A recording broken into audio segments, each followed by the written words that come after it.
Shanti, good morning, everyone. I hope you can see me, hear me. Yes, I can see you.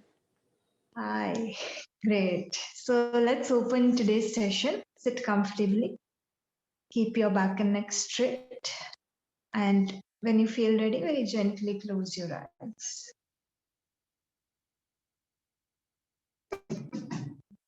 Just start observing your breath.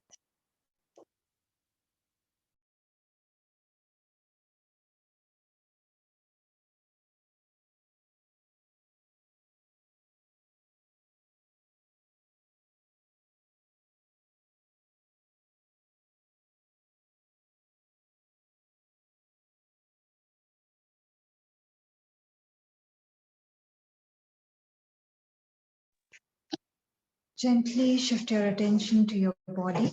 Become aware of your posture.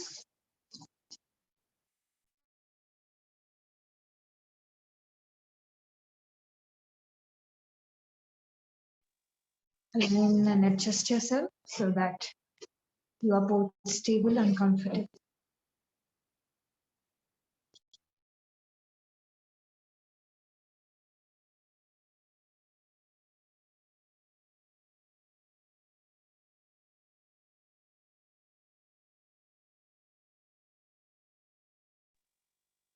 Slowly come back to your breathing and now begin to deepen your breath.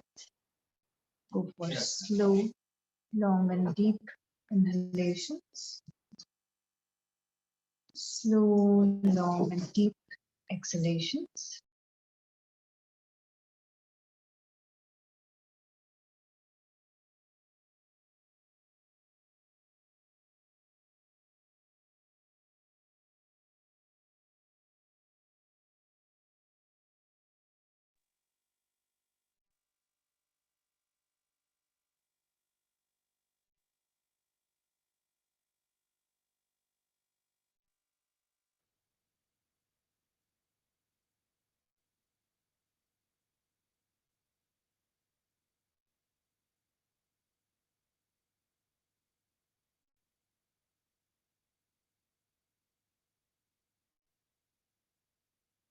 We will open today's session by chanting Om 3 times, followed by 3 Shantis.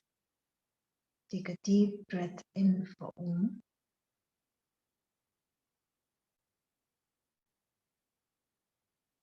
Om. Om.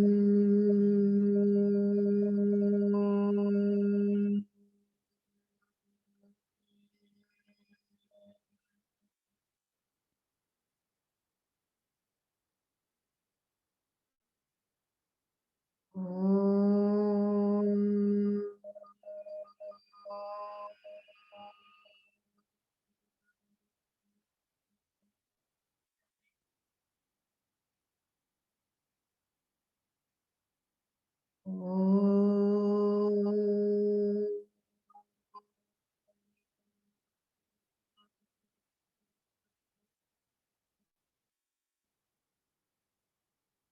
Shanti. Shanti. Shanti.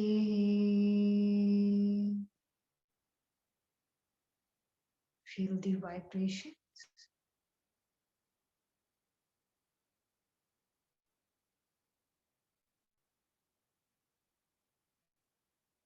Join your palms together. Now begin to rub your palms together.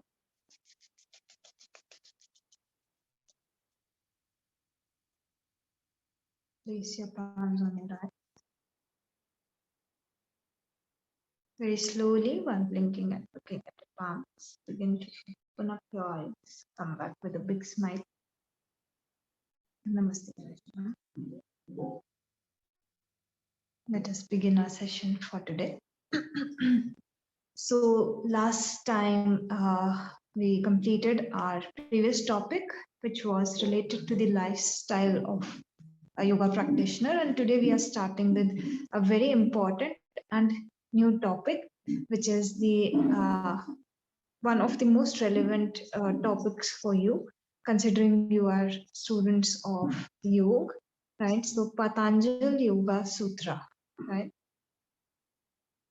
The Patanjali Yoga Sutra, this is a text of yoga, and this actually forms this is the main text for yoga philosophy, right? So whenever yoga philosophy is talked of, then the mention of this text, and actually it's considered to be one and the same thing only, right? This text is the guidebook for the philosophy of yoga, and I will talk a little bit about it today. Of course, the text is quite detailed in its approach. So we are not going, this is not a part of our course in the sense that we are covering topics from it, but an overall understanding of the text. And if you find the yoga very interesting, where you can look for further information, that I will be elaborating on in this session, today's session. So the Patanjali Yoga Sutra, it's one of those books which has the potential to change the way in which you think and you approach your life. Okay. If you happen to come by this book and you happen to read it in your life, right, you will see the little ways in which you change your style of living. And that is why yoga is considered to be the implementation part of the theory, right? The theory of Sankhya, that the practical portion is yoga, because it's supposed to imbibe into your life. It's supposed to come down to how you live and lead your life, right? So I will recommend some books also, because this the language in which this book is written, it's Sanskrit, right? And it's not that easy to understand also. So there are multiple people who have given commentaries on what was originally written, and depending on which stage of life you are in, you will be able to understand the text in that context. So there are certain books, there are certain, movies, or you can say certain things that we are exposed to in our life, which change the meaning as we grow up and the circumstances in our lives change. So this book is one of those. So no matter which stage of life you are in right now, it will somewhere resonate with you, and it will help you to understand how you can approach everything in your life in a better and a more productive manner, right? More positively you can approach those things.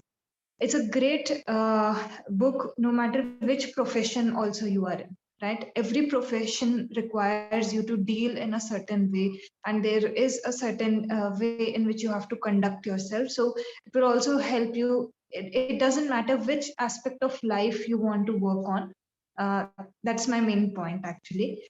Be it any career option, right, or your home life, any kind of aspect of life, your own health, you will gain more insight again into approaching it in a better manner. This text was written way back around like around 2000 years ago. This text was written, but even today it is quite relevant, right?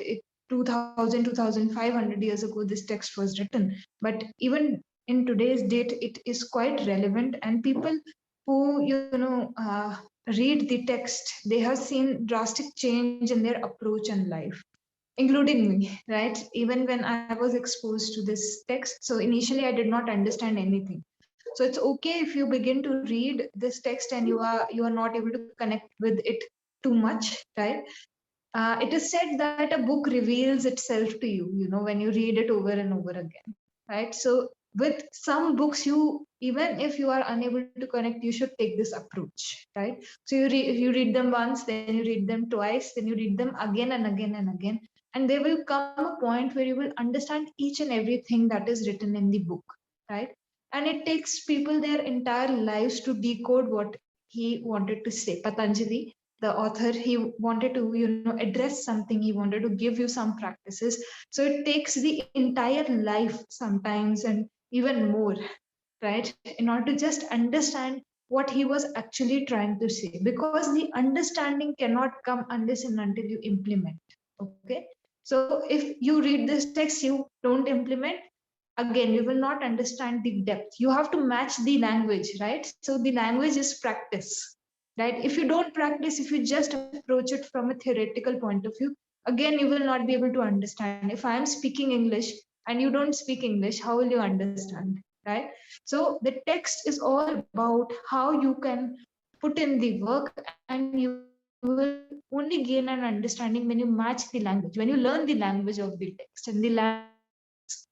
Okay, so I'll give a few details about the book, and depending on what interest you have, you can go to that chapter, read that particular thing as well.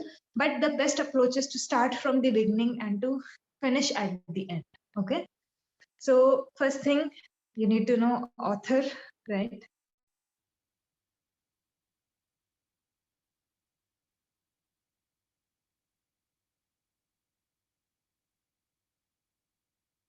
Maharishi Patanjali, right? Maharishi Maharishi Patanjali. Patanjali. Okay.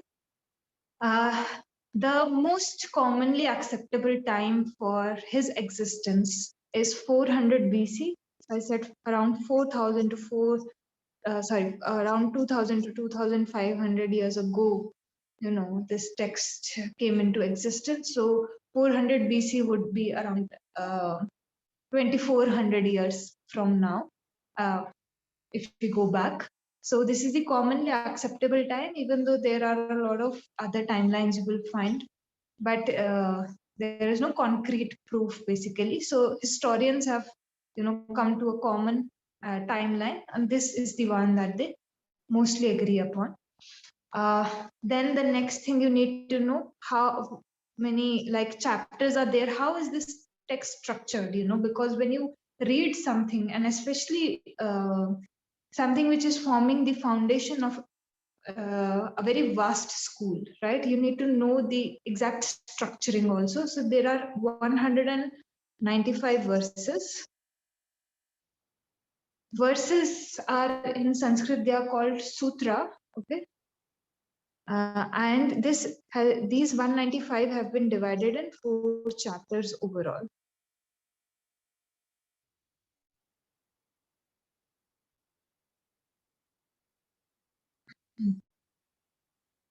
So search Google, when you in other books, you will see that the mention of 196 verses is given, and that is only because one verse was eventually broken down into 2, and then it was interpreted in that manner. So don't worry, we are not going to get stuck at numbers. But if you see 196, don't get confused. If you see 195, don't get confused. Okay, both of them are actually same only. It's just depending on the interpretation, the number is varying. So one interpretation broke down one verse into 2 verses and then gave separate interpretation, so it became 196. Okay, originally there are only 195 verses. So I want to explain the term sutra also to you. Like I said, you need to know an overall, you need to know overall about the text, so that if you feel the need, you can go to the part or portion which you find most relevant. But if you actually want to understand the text, so this is for academic purpose, that you are completing one topic in the course. So if you want to read about it, you jump to that chapter, you go to that place and you look for the information. But if you want to pursue this text more seriously, right, then you have to start from the beginning only, right? And this, the way in which he named the text, that gives you the reasoning. So sutra, this term means 2 things. One is the sutra were coded languages. Okay, so sutra were not for everybody. Okay, it was hard to understand. So that is why you will find multiple commentaries. Okay, so same thing, people with their unique experiences, they interpreted the same line in so many ways.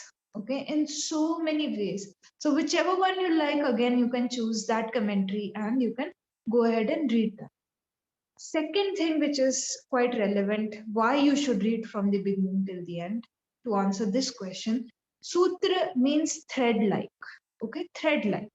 It's woven, okay, the information, the instructions are woven.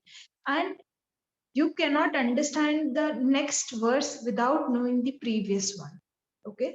So when you want to actually take this text down into your life, you want to understand it properly, you move from the beginning, because the next part will only make proper sense to you if you have read the previous one, right? If you go watch a sequel, like any sequel of Harry Potter, suppose you go and watch fourth part, you will not understand what is happening, right? It will not make sense to you. You will have to watch the first, then the second, then the third. You will have to show so much patience, and then you will understand, oh, this is what happened in the fourth part, right? So in that same way, this text, if you don't understand what is written, if you are not aware of what is written in the first chapter, you will not understand the flow of the information.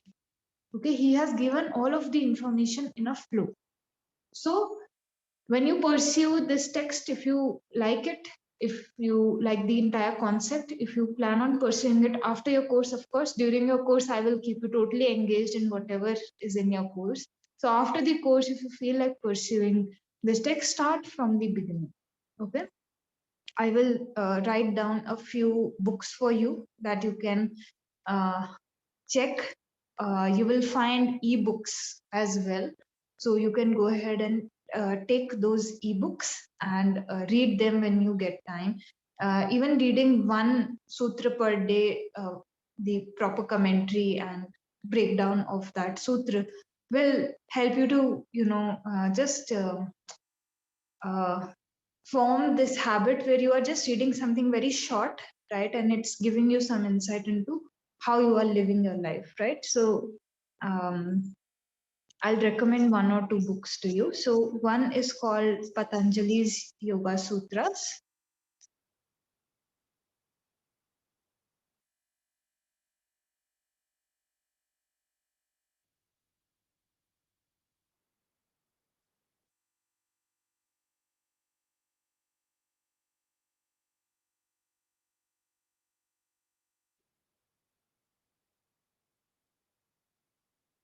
Okay.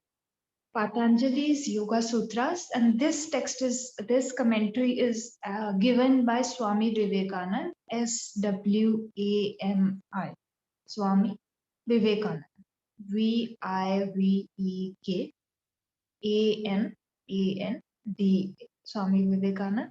He wrote a commentary on the Yoga Sutras, very simple English and not too deep of an explanation. So if that is what you are looking for, then this is the right book for you.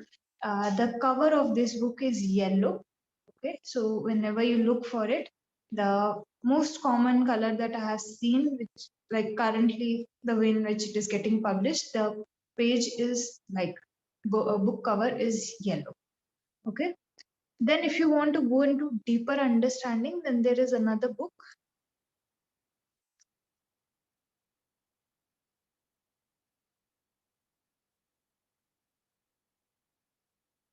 This book is called Four Chapters on Freedom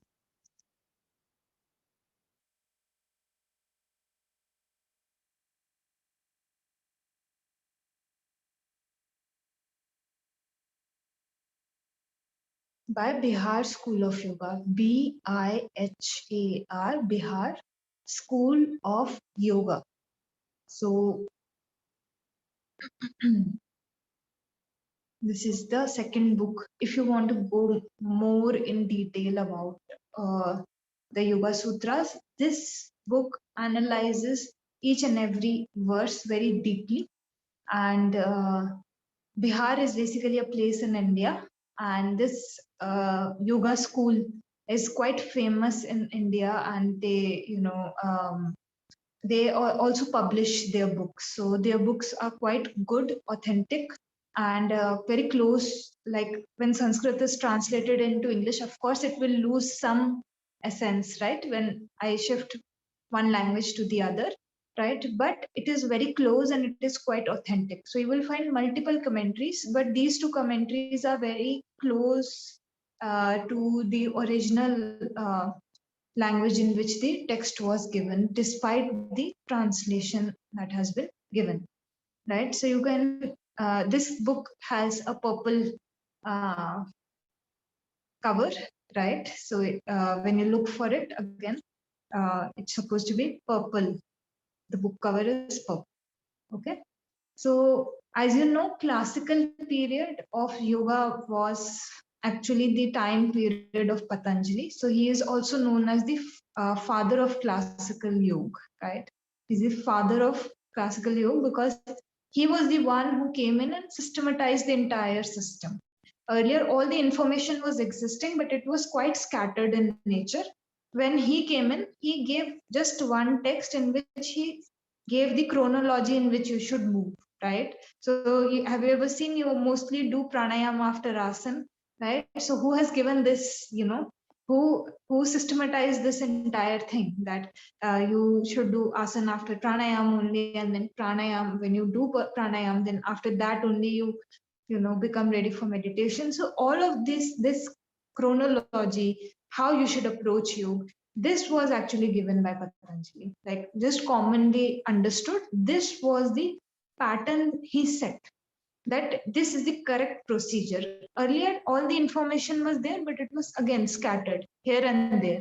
Some place meditation was given first, some place another thing was given, but no one knew how to approach it properly, right? So when Patanjali came in, he made sure that at least people are able to follow through with the practices more easily when they pursue them, right? Now, Patanjali is a very famous personality, right? Especially in yoga, he's very famous. So there are many stories that are connected to his life, and stories, they form a very good basis for remembering, right? So I'll tell you a few stories about his life. So Patanjali is actually considered to be, the resting place of one of the very famous gods in India. His name is Lord Vishnu. Okay, so if you ever Google Lord Vishnu, you will find him sitting on uh, a serpent with 1,000 heads. Okay, and this serpent, right, is so, like Patanjali is said to be the incarnation of this serpent.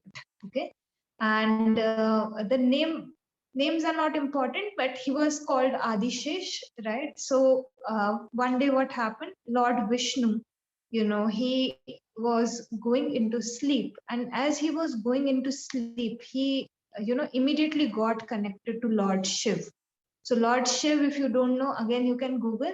Lord Shiv is the you can say the person who gave yoga. Okay, so he is the point of origination or the founder of yoga, right? So Lord Shiv, he is very famous for his dance. Okay, so when he comes in his um, being, he dances, dance is also one of the forms of meditation. You will see dance meditation is very gripping, right? So the inspiration was taken from him, right? So Lord Shiv, he was considered to be an amazing dancer, right? So when Lord Vishnu, he was falling asleep, he got connected and he saw Lord Shiv dancing, right? And it's a beautiful view, right? It's a spectacular thing to even witness, seeing Lord Shiv dance, right? So when sometimes you also go and watch a movie, something sad happens, you start crying, something happy happen, something good happens, you become happy, right? So in that same way, when Shivji, he was dancing, he was in a trance like state, right? Sometimes when we also completely lose ourselves into something, we go into a trance like state. So when he was dancing, he was in that trance like state, and because Lord Vishnu, he immediately got connected to Lord Shiv. So it was like he was seeing that movie, right? And he was able to immediately feel that trance like state within him, right? So what happened was actually his body started becoming very, very heavy, right? So now the serpent was holding him, but his body, with the passing time, it became heavier and heavier, and it became harder for the snake to hold his body. So by the end, when he was just about to give up, Lord Vishnu suddenly woke up, right? And as he woke up, because he got disconnected, so his body became light again. He came back to his normal, weight, right? So the snake felt very relieved, and but the snake was at the same time quite curious. What happened that his body became so heavy suddenly, and immediately it became light as he woke up. So he, questioned the Lord. He said that, why did this happen? So Lord Vishnu told him that when I was going into sleep, this thing happened, and I immediately connected to Lord Shiv, and he was dancing. It was magnificent, seeing him dance.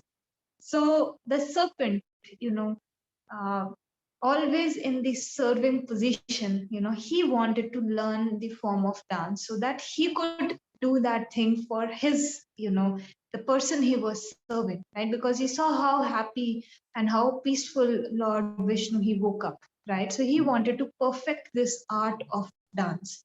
So he requested, Lord Vishnu that, may I get the human incarnation so that I can learn this form, this thing called dance, right? So Lord Vishnu said, this blessing, it's not up to me to give it to you.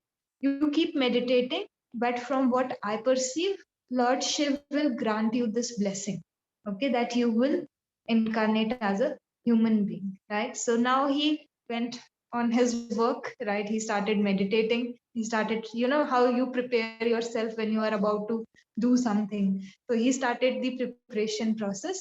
And down here on earth, there was a very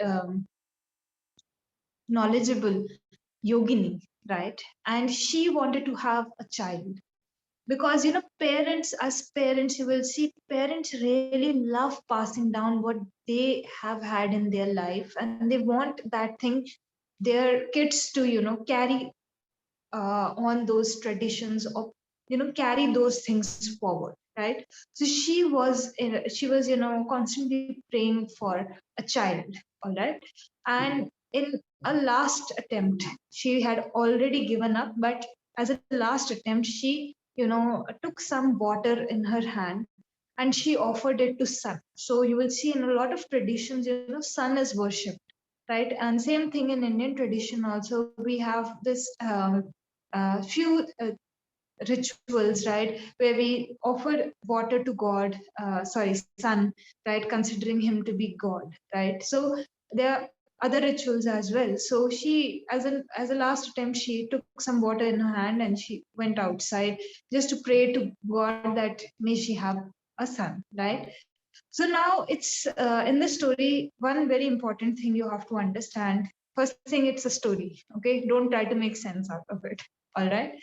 Second thing, the yogi, you will always see the yogi always has, chosen parents. The yogi never comes down on earth just like that, right? So if you read the story of Jesus also, parents were chosen, right? If you read the story of any other yogi, the parents are generally chosen because they have to be capable enough, okay? There is a certain amount of capability that is required to give birth to a yogi in this world, right? Now these things you will understand as you go deeper into your practices, but I'm just generally stating this thing. So here the serpent, he was ready to take the human form. He was doing his meditation, and here there was a route, there was a, like the train needs a proper track, right? So the track was also, you can say, ready, all right? So at this point of time when this matching took place, Lord Shiv, he granted Adishesh with the blessing that you can go on earth now, right? And as the yogini, she was praying with the water in her hands. As she opened her hands like this, holding the water, as she opened her hands, she saw a very little snake in her hands. The water had turned into a little snake, right? And then that snake turned into a baby, right? So Patanjali, he gets his name from this very incident. Pat means to fall, okay? And Anjali is this, the way in which you hold the hands, right? So she named her son Patanjali, and he grew up to pass down yoga, and he even gave more contributions, right? There are multiple contributions that Patanjali is believed to have given to the humankind, which really help them to enhance the quality of their life, right? And it is said that when Patanjali came to earth, he actually perfected the form of dance, right? He learned how to dance. And dancing is so much fun, no? Like if I ask you to just sit and meditate, you might get bored. But dancing, it's so gripping in its nature, not only to the person who is doing it, but even the person who is observing, right? So it's said that in his lifetime, he perfected dancing as well, right? So very interesting stories about his life, how he transmitted the information, and how this entire thing got systematized because he came in, because after his time, the set of format in which the practices of yoga were passed down, they were quite they were not shaken up, right? They were passed in that manner only. So, any doubts or questions so far? Any queries? No queries? All right. So, I'll narrate one more story later, but for now, let's come back to our text. Let's come back to the main source of information. So, Patanjali, why did he systematize yoga? This is a very important question. Why was this systematization required? So the main reason was because there is a final goal that you have to reach. But you can either lose your way in between, you can either, you know, uh, take these steps up and down and not reach your destination. Suppose you go from here, you have decided a destination, and midway you realize, oh, I had to do that thing. Or maybe maybe I left the window of my house open, right? Or door was not locked, so you come back, right? And then you start to move again, and then something you realize, right, that you had to do, and then you come back, right? So in order to avoid this thing, so that you can reach your goal very smoothly, right? Now the path has been laid down for you, and it's such a beautiful path. Yoga is such a beautiful path. If you just walk on it, you will see how you are changing, how beautiful the path is. No matter who walks, who has chosen, you could choose to walk on this path later in your life, early in your life, from this part of the world, from that part of the world. But the path in itself, it's so beautiful that no matter who chooses to walk on it, they're going to see what is going to happen, right? They're going to see the changes, the kind of results that are going to come out of your practice. Like in these 28 days, you will see certain results show up for you, right? Depending on the kind of time you are able to give, the kind of dedication that you put in, you will see the changes, right? So he gave this text so that a person who begins to walk doesn't have to return, right? Just to check in if something is left, right? The person can go directly. When you form a straight line, it is the shortest route, right? So he gave a straight line, he gave the shortest route to reach the goal of ultimate freedom. you know we are all, some in some aspect or the other in our lives, we are not free, right? And this sense of freedom, we are craving for it. All the time. You have everything in your life, you will meet so many people who have everything in their lives, but they are still not, they're still not in that stage where they can say, oh, you know this is it. Okay, either they want more or they see how much they lack, even when they have everything, right? So they are bound somewhere. There is something that is again and again trapping them, which is burdening them. And the yogi is free. The yogi is free from all these things, right? So this is the path to ultimate freedom. Yoga is the path to your ultimate, if you're looking for not just getting free from one sorrow or the other, right? But from all the sufferings, right?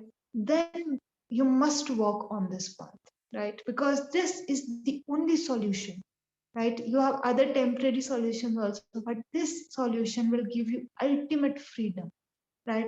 And the ultimate freedom, Patanjali, he called it uh, Kaivalya, right?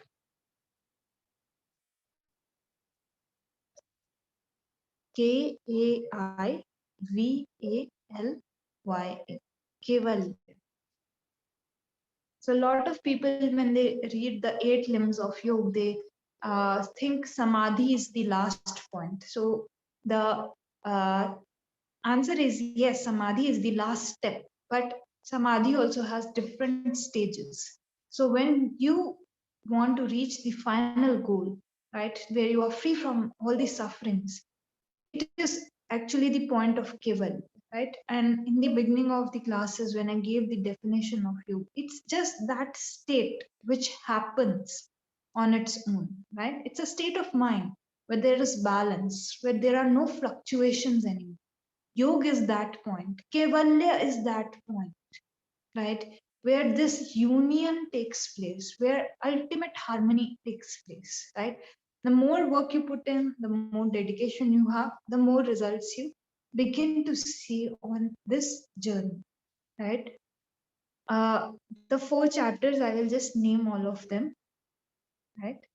So first chapter, it's called Samadhi.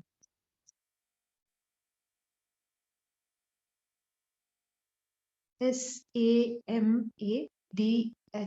Samadhi Pad, Pada. So this term Pad is nothing, it is actually denoting the chapter. So you can say it's a term which is synonymous to chapter. So first chapter is the Samadhi, right? Then he talks of sadhana.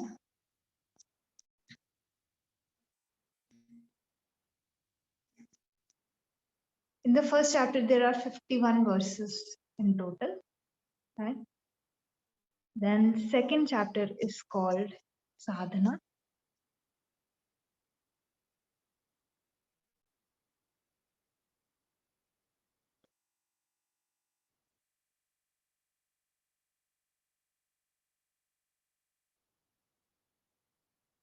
Sadhana, Sadhana Pad, 55 verses.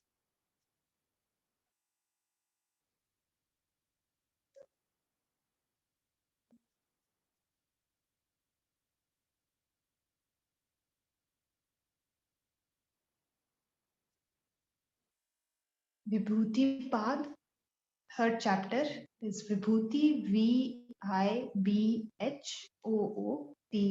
Vibhuti Pad, 55 verses total. And last chapter is called your Kaivalya Pad, like I said, the final goal.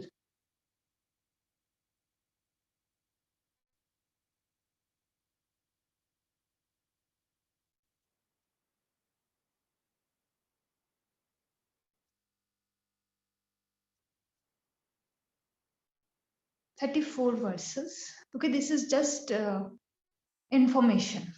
Okay, so just for a beginner, it's important to have this information, right? Slowly, this will not, your mind will not be focused on this thing, like as you advance in your practice. But for a beginner, it is good to know about the structuring of the text, because it again gives you insight into how you are going to approach it, right? So as you can see, the first chapter itself he called Samadhi, right?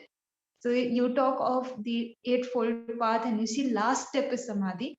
But in the first chapter only he named Samadhi, right? So this text is written in a different manner. Generally, you see beginner level practices, then intermediate level practices, and then advanced level practices. But Patanjali knew that the most valuable time is of the student who is an advanced level practitioner, right? because the advanced level practitioner only needs a few key ingredients, right? The quality of the practice needs to change and they will be able to reach their final goal, right? So Patanjali, he starts his text by addressing the advanced level student. So the advanced level student can read the first chapter, understand it deeply, and then continue with their practice, right? First chapter mostly covers your definition of yoga. It covers the various, fluctuations that are there, and then it also covers various ways in which you can overcome those fluctuations, and it discusses the concept of samadhi or absorption very deeply. So it divides the different types of samadhi, and then it tells you. So when one reads this chapter for a beginner, it is just surface level information, so just read through it. Okay, don't skip this chapter, because you will understand where your portion is only when you just once go through it. Okay, go through the first chapter. So the concept of om, you chant om in the beginning of every class, so and at the end. So om, he has discussed om in the first chapter only. So if you want to academically approach this text, that is why I'm giving this kind of information. If you are very curious to read about something, you can, but it will only make sense when you read the things before it. Okay. Then as he moves to the second chapter, he is giving sadhana. Sadhana is discipline, right? So now he is telling and addressing the student who is intermediate level, and then he is also addressing the beginner level student, right? So in the second chapter, he is addressing both the other levels of students, right? So read the first chapter. If you are at an intermediate level, you will find the qualities that you have to cue into your practice in the second chapter. Okay. So now when the intermediate level student goes to the second chapter, reads the practices that are most relevant for him or her, they already know where they are going to head, right? Or where they are headed, right? Because once they imbibe the qualities that are given for their level, they will move towards the advanced level. And then because they have already gone through the practices of advanced level student, they will not need to refer back again. They have already crossed that information. As they practice, they will reach to a point where they understand what he was saying. And then they can cue in the practices or the qualities that are given. And then they can move towards their final goal, right? So he was quite intelligent in this sense. The way in which he structured the text, he was quite mindful of this thing, right? Because for a beginner, the elaborate explanation has to be given, right? So the advanced level student won't be able to, first go through beginning, then the intermediate, then advanced, right? So opposite manner, right? When he wrote the text, it was in the opposite manner. And then slowly you reach the beginner level practices, which is the concept of Ashtanga Yoga. We will also be talking about it very deeply in our sessions. The 8 limbs of yoga, right? Ashtanga, Ashtanга.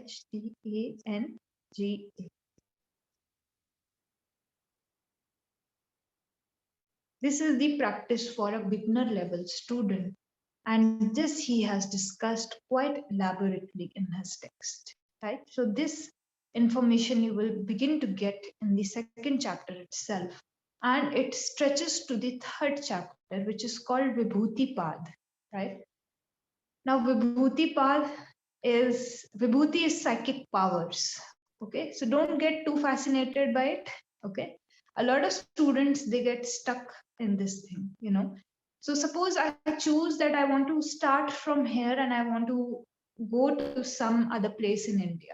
Okay, so there is a route that I will take, and on that route, of course, I am going to pass certain places, right? So there are some destinations that I cannot avoid, maybe some highway that I cannot avoid because I have to reach my destination, right?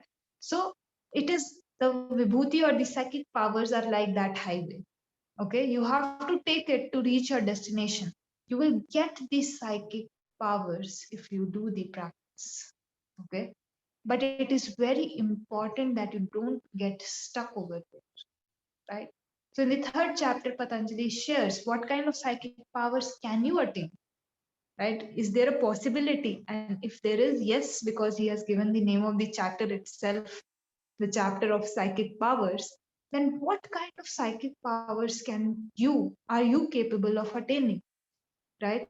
But you will see the yogi never abuses the psychic power. Suppose you get a psychic power in which you can, go against the law of nature, right? But the yogi will never go against the laws of nature, right? If death is coming upon someone, right, they will, even if they have the ability to bring back life, they will not.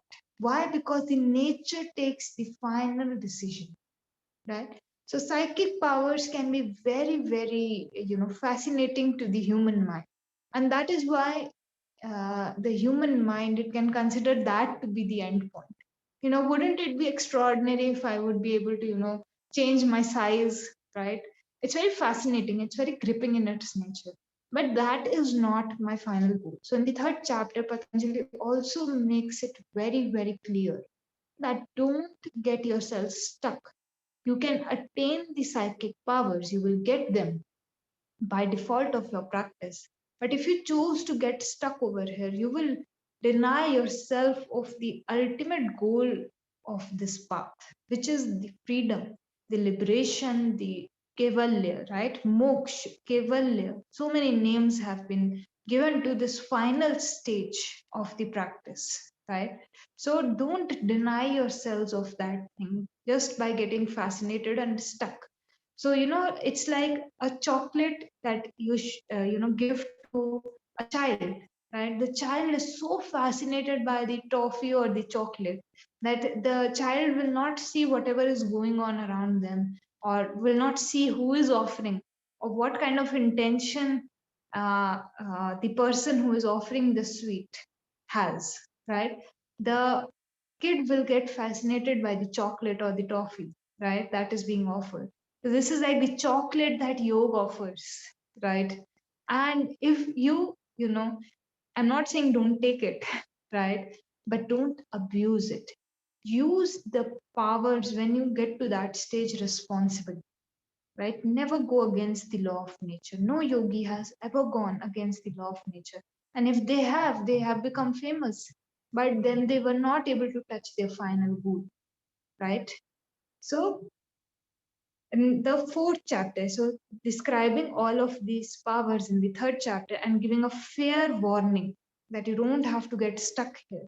Patanjali moves to the fourth chapter and says this is where your journey is going to end, right? He gives the characteristics of Kaivalya. He tells you more about the ultimate goal. Kaivalya means it's derived from the root word Keval, Keval. Keval means isolation. Keval, akela, right? Isolated, right? You will see the yogi achieves the final goal only when the yogi is separate from all the other people, right? If you see the story of any liberated yogi, if you look at the story of Siddhartha Gautam, again, he went with 5 of his friends to sit for meditation, and he did he went into deep amount of austerity, right? Yeah. But he again, uh, when he achieved his final goal, he was in isolation. His 5 friends had abandoned him because he did not follow up on those rules that they thought were very important. And he went into isolation, took a strong resolution, and then he achieved this final goal. So it's very important that at the final stage you are secluded. Not right now. Right now we are just beginners. That is a very advanced stage again. In the fourth chapter, Patanjali explains this and closes the entire text with the definition of Kaivalya, right? This final point. Okay. So I'll close today's session. Any doubts, any questions, any queries, any difficulties? Thank you. Okay, all right. Okay, so today's work for you is try to look for a good commentary for yourself. See if you can find something, or try to learn more about this text. Again, it's quite helpful. So take the time today to just look into it, even if very briefly. So let's close our session for today. Sit comfortably, keep the back and neck straight. Gently close your eyes. We will just chant Om one time, followed by 3 Shantis. Take a deep inhalation for Om.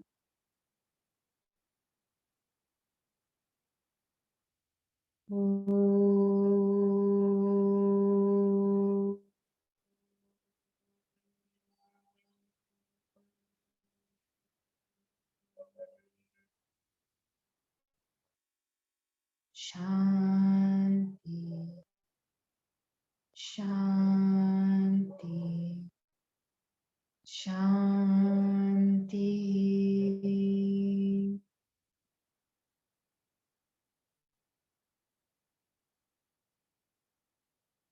Turn the palms, gently bow down.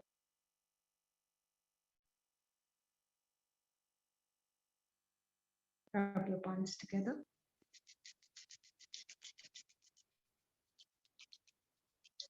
Keep them on the eyes.